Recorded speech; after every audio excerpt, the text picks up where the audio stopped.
Olá, escritores, leitores, revisores, fantasminhas e procrastinadores. Sejam bem-vindos a mais um Entre Gatos e Livros, Michelle Bran falando. E no episódio de hoje vamos aprender a escrever com os mestres, coletando algumas boas dicas de grandes escritores da literatura mundial. Há um tempo, fazendo pesquisas pela internet, descobri vários links legais reunindo as melhores dicas que esses gênios literários nos deixaram e resolvi reunir a nata da nata das dicas e colocar todas aqui. Então pega o suquinho, a pipoca, pega uma aguinha que hoje a gente vai ter uma aula pura. Então vamos lá para a primeira dica. Aceite críticas.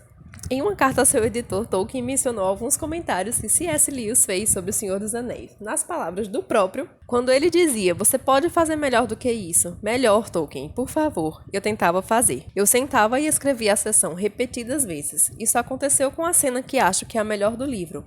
O confronto entre Gandalf e seu mago rival, Saruman, na cidade destruída de Isengard. Particularmente, eu sou bem fangirl do Tolkien, eu pago pau mesmo. Eu simplesmente acho incrível como o cara construiu o mundo inteiro com raças, línguas e o cara não é quatro. Em uma época que não tinha nem um programinha de computador, um curso de escrita que fosse pra ajudar. Então, olha, chega de espalhar que os críticos são necessariamente haters, frustrados ou invejosos. Porque se o Tolkien aceitava críticas de boas, quem somos nós, pobres mortais, pra ficar fazendo mimimi o tempo inteiro, né? Segunda dica, leia bastante. Parece óbvio, mas eu ainda vejo muita gente na internet que mal lê um conto curto, já querem ser os próximos Nobel de Literatura. A Gabriela e a Diana já falaram disso, e muito bem o Plantão da Treta passado. Inclusive, ouçam, tá maravilhoso. E também nós temos dicas de gente conhecidíssima no meio literário que vai pelo mesmo caminho. Jorge Martin mesmo nos diz, eu acho que a coisa mais importante para qualquer aspirante a escritor é ler. Você precisa ler de tudo. Leia a história, ficção histórica, biografias, leia novelas de mistério, fantasia, ficção científica,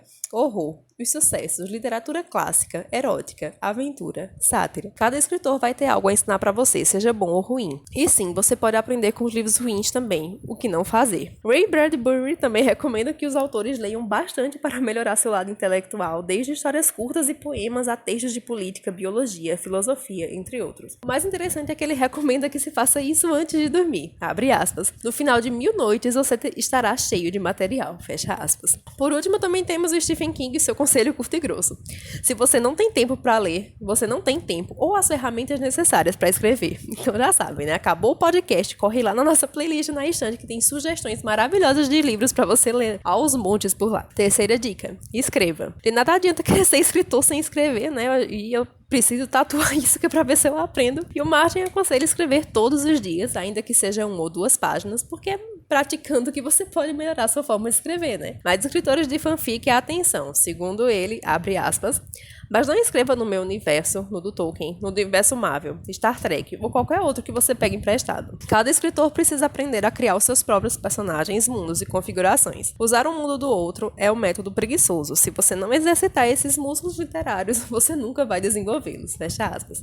Claro que se você não quer ser um escritor profissional um dia, você pode ficar felicíssimo escrevendo fanfics. Apenas se lembre de outra dica importante do Stephen King e elimine qualquer coisa que possa distrair você da atividade de escrever, como por exemplo o telefone, o celular, a TV ou videogame. Quarta dica, descanse. Como toda atividade física ou intelectual, escrever também cansa, né? E pra gente não desistir, a gente precisa justamente descansar, repousar um pouco. Refrescar a mente com outras atividades, seja leitura, exercícios físicos ou a mesma atividades domésticas é sempre uma boa pedida. O autor Chuck Palahniuk recomenda alternar entre o trabalho cerebral de escrever com o trabalho não pensante da máquina de lavar roupas ou pratos, te dará os intervalos que você precisa para que novas ideias e epifanias ocorram. Se você não sabe o que vem a seguir na história, limpe seu banheiro, troque os lençóis, pelo amor de Cristo, tire a poeira do computador. Uma ideia melhor surgirá. Mas também não vale parar de qualquer jeito. Hemingway já dizia que o melhor é parar quando você está indo bem na sua escrita. Assim você vai saber o que vem nas cenas seguintes. Sua mente estará sempre trabalhando no texto ativamente,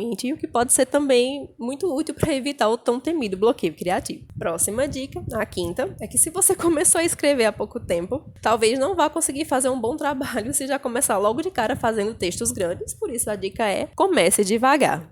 Sobre isso, Martin Bradbury pensa o mesmo, que é como querer aprender a escalar começando pelo Everest. Vai gastar tempo demais. E também você vai se desmotivar muito mais rápido ao perceber que não está chegando a lugar nenhum. Então comece com histórias curtas e contos, que não apenas vão te ajudar a aprender como desenvolver personagens e enredo, como também pode ser o pontapé inicial para você se tornar mais conhecido, caso você queira se tornar um autor profissional, e um bom caminho é começar participando de antologias. Trabalhe com calma e se lembre, como já sugere King, que você deve escrever uma palavra de cada vez. E dificuldades vão surgir sempre, seja por você não curtir algumas coisas da sua escrita, ou mesmo problemas pessoais, mas não se apresse. Faça como o Tolkien e mantenha-se firme. Se ele conseguiu lidar com doenças, problemas pessoais e um filho na guerra enquanto escrevia obras maravilhosas como O Senhor dos Anéis e O Hobbit, nós também podemos. É só manter o foco e não parar. Sexta dica, pense sobre suas cenas e personagens. Como nós já sabemos, as histórias elas precisam ter uma razão de si, né?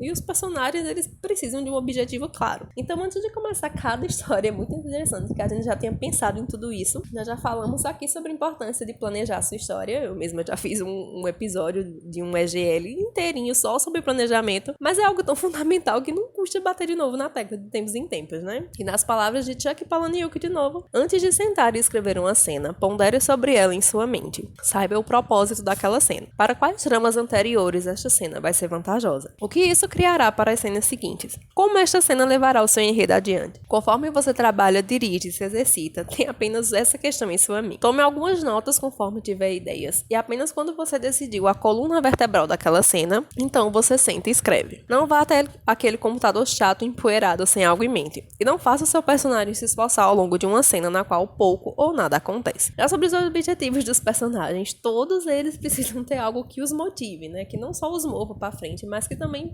ajude a andar com a história. E como já dizia Kurt Vonnegut, todo personagem deve querer alguma coisa, nem que seja só um copo d'água. Mas claro, preocupe-se também em passar os sentimentos e o modo de ver o mundo daquele personagem da forma mais verdadeira que você puder. Até porque para Hemingway escrever bem é escrever com sinceridade. Sétima dica, não poupe ninguém, nem você. Escrever tem ótimos momentos, né? Como criar todo um universo, criar os personagens e divertir os leitores, mas também tem as partes bem sofridas, como por exemplo, ter que se livrar de algum personagem, cena ou trama que a gente aprendeu a gostar tanto ao longo desse processo de escrita. E vários autores falam sobre a importância desse desapego literário, mas eu selecionei aqui minhas 3 citações preferidas nesse sentido. John Steinbeck já alertava: cuidado com cenas que se tornam muito queridas para você, mais do que as outras. Por que isso é importante, né? Porque pode ser que elas se mostrem supérfluas ao longo da história. E aí você vai precisar cortá-las em algum momento. Então o ideal é que a gente não se apegue. Também não se apega a personagens. O Vonnegut, de novo, já recomendava que os autores fossem meio sádicos e fizessem coisas terríveis acontecerem com os coitados se fosse necessário, não importando quão doces e inocentes eles fossem. E o King ainda é mais drástico, né? Mate os seus queridinhos, mesmo que isso destrua o seu coraçãozinho egocêntrico. É desnecessário dizer que o Martin segue sua risca e eu ainda preciso aprender muito com esses caras, né? Oitava dica, não escreva somente pensando no público. Outra dica fundamental é justamente não escrever pensando apenas no que os outros gostariam de ler, em como conseguir leitores, em como conseguir muitos comentários, muitas visualizações, enfim, como é que você vai fazer sucesso com esse texto.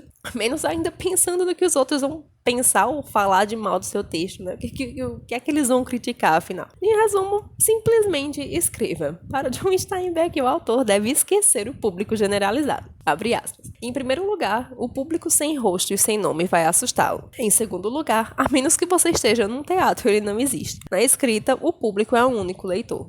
Eu descobri que às vezes ajuda a escolher uma pessoa, alguém que você conhece ou que imaginou, e escrever para ela. Fecha aspas. Já para King Palahniuk, o fundamental é você escrever para si mesmo o que você deseja ler. Só é depois que você tiver esse seu desejo próprio satisfeito é que você deve se preocupar com os leitores. Nona dica. Primeiro escreva, depois edite. Essa é uma dica que eu sempre dou a quem me pergunta, né? Primeiro você escreve, coloca a ideia no papel, aí depois que já estiver lá, é que você se preocupa com repetições, com erros, com clichês, etc. Ao fazer isso, você respeita o seu fluxo de ideias, tem menos chances de ter bloqueios e, em geral, termina de escrever mais rapidamente e de forma muito mais natural. Mas como eu sei que vocês não estão aqui para as minhas dicas, fiquem com esse trecho excelente de John Steinbeck. Escreva o mais livre e rápido possível e coloque tudo no papel. Nunca corrija ou reescreva até que tenha terminado. Reescrever é um processo geralmente usado como desculpa para não seguir adiante. Stephen King, apesar de aconselhar energicamente o não uso de advérbios, completa recomendando que você também não deve se preocupar exageradamente com gramática perfeita. Até porque o objetivo da escrita não é correção gramatical, não é tirar 10 numa prova, nada disso. É simplesmente você contar a sua história. Por mais que a linguagem seja importante, a gente não deve perder o foco, né? Primeiro você escreve, depois você procura no dicionário. E por último, mas não menos importante, né? Muito pelo contrário, vem outra que é uma das minhas dicas preferidas, né? Que remonta ao conselho de escrever primeiro pensando no que você quer ler e depois é que você pensa nos leitores. Primeiro você pensa no que vai te deixar confortável. Porque para ser um bom escritor, você precisa de fato gostar do que faz. É um trabalho que é muito difícil por si só, então a gente precisa se lembrar o que é que nos deixa felizes em escrever, né? Então escreva com alegria. E Bradbury já dizia a seu público: eu quero que você inveje minha alegria. E o King também arremata dizendo que escrever não é só sobre fazer sucesso, ficar rico, conseguir encontros ou fazer amigos. Menos ainda sobre fazer os outros felizes apenas. É sobre ser feliz também fazendo a sua arte. Então mantenha isso em mente, escreva muito e seja muito feliz. E por hoje é só, pessoal. Qual dica que vocês curtiram mais? Deixa aí nos comentários pra gente conversar um pouquinho. E não esquece de se inscrever no nosso canal e nos seguir nas outras redes. Também dá uma passadinha lá no nosso Ko-fi para ajudar no financiamento do projeto ou contratar alguns de nossos serviços, que incluem revisão e divulgação. E também fica por aí pra gente se ouvir de novo. Beijos, até a próxima e tchau!